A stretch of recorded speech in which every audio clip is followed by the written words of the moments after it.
Hidden deep within the Appalachian Mountains of West Virginia lies a small, forgotten town named Dawson.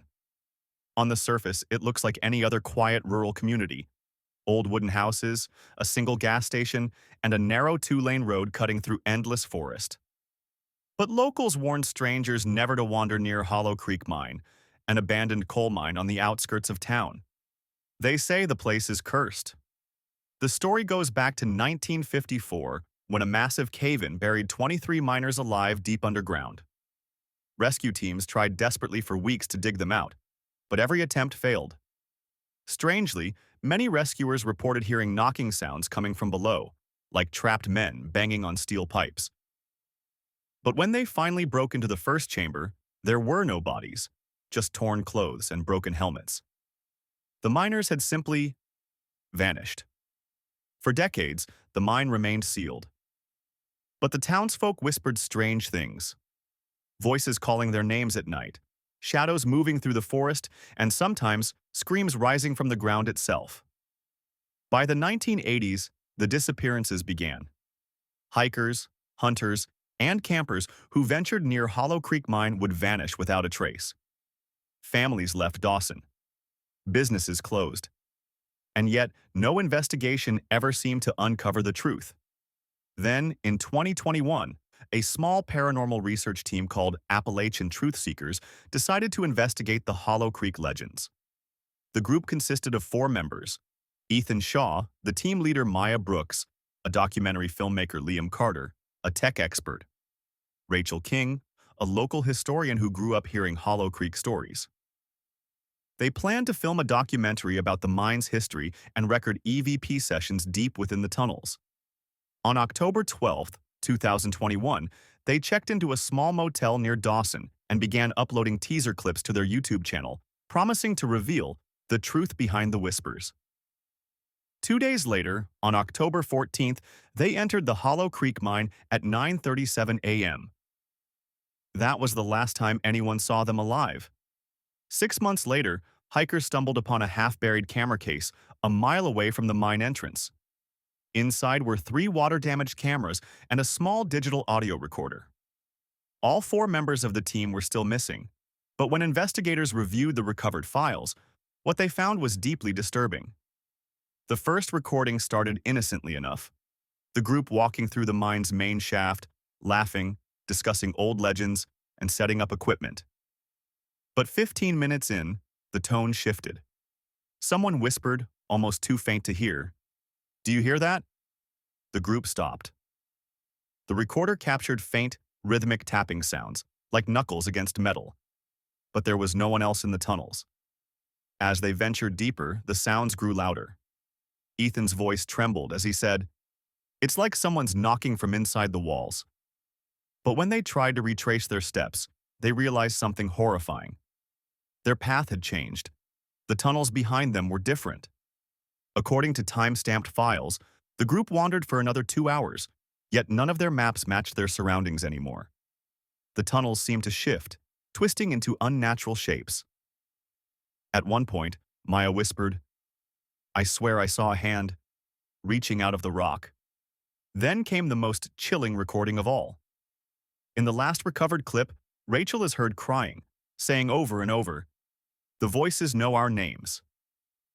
They want us to stay." Seconds later, the recorder picked up a low, inhuman whisper, "Don't leave."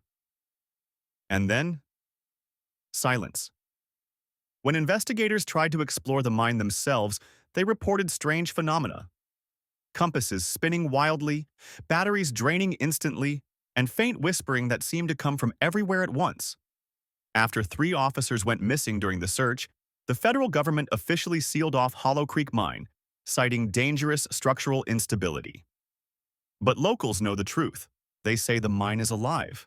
The discovery of the damaged cameras from the Appalachian Truth Seekers team shook Dawson to its core, but it also triggered something worse. It attracted attention. Within weeks, independent journalists, paranormal vloggers, and amateur explorers from across the country started flooding into West Virginia, hoping to solve the mystery of Hollow Creek Mine. But they all left empty-handed, except one. In May 2022, an investigative journalist named Claire Hensley arrived in Dawson.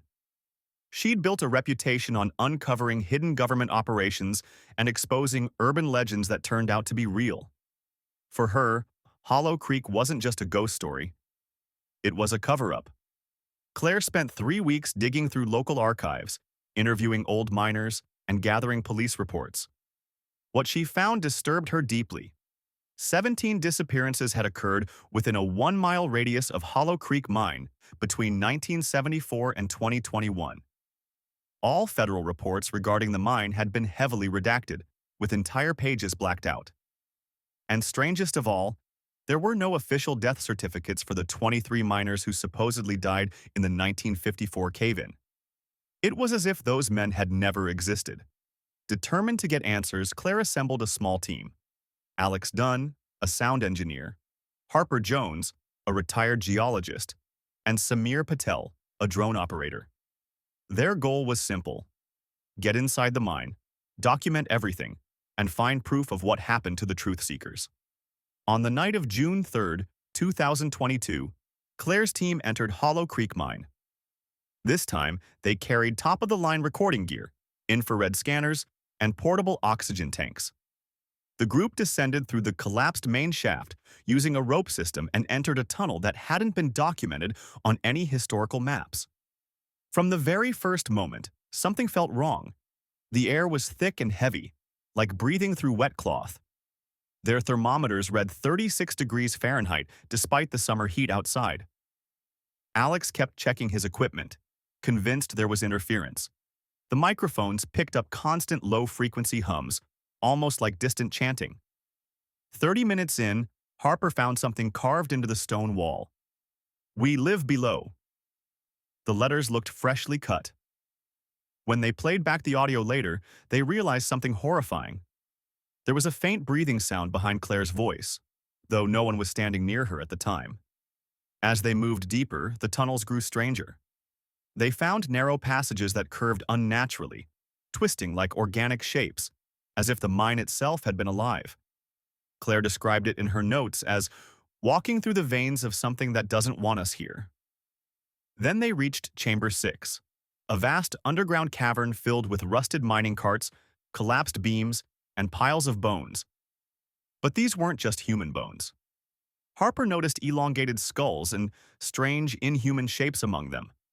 Whatever lived down there wasn't entirely human. Before they could process what they'd found, Alex's recorder picked up a sudden burst of static, followed by a deep, distorted voice. "Turn back, before the ground takes you." They froze. Alex swore he heard footsteps behind them, but when they turned, the passage was empty. Claire insisted they push forward. And that's when they found the gate. It wasn't a door in the traditional sense. It was a massive stone arch, carved with strange symbols, standing in the middle of an underground chamber. Beyond it was a black void, like the rock simply stopped existing. On one of the symbols, Harper scraped away layers of dirt and revealed something terrifying: a spiral shape carved into the stone.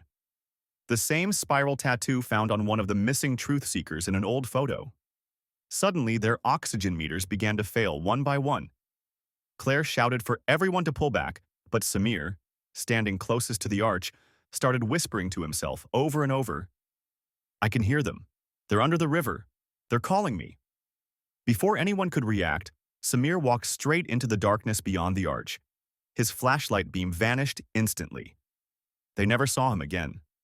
Panicked, the remaining three tried to climb back to the surface, but the tunnels began shifting around them. Passages they'd walked minutes before no longer existed. The map was useless. They ran blindly, following the faint sound of dripping water, until they finally found a rusted ladder leading up to an old ventilation shaft. When they emerged, it was nearly dawn. They were bruised, bloodied, and missing one of their team members. Claire immediately sent their findings to multiple journalists, YouTubers, and investigators, warning everyone to stay away from Hollow Creek Mine. But 2 weeks later, Claire vanished from her hotel room without a trace. Her laptop was found smashed in the parking lot. Her phone was never recovered. The last email she sent contained only 6 words. "It's not a mine. It's a door." Since then, federal agents have locked down the entire area. The mine entrance is sealed with concrete barriers, and armed guards patrol the perimeter.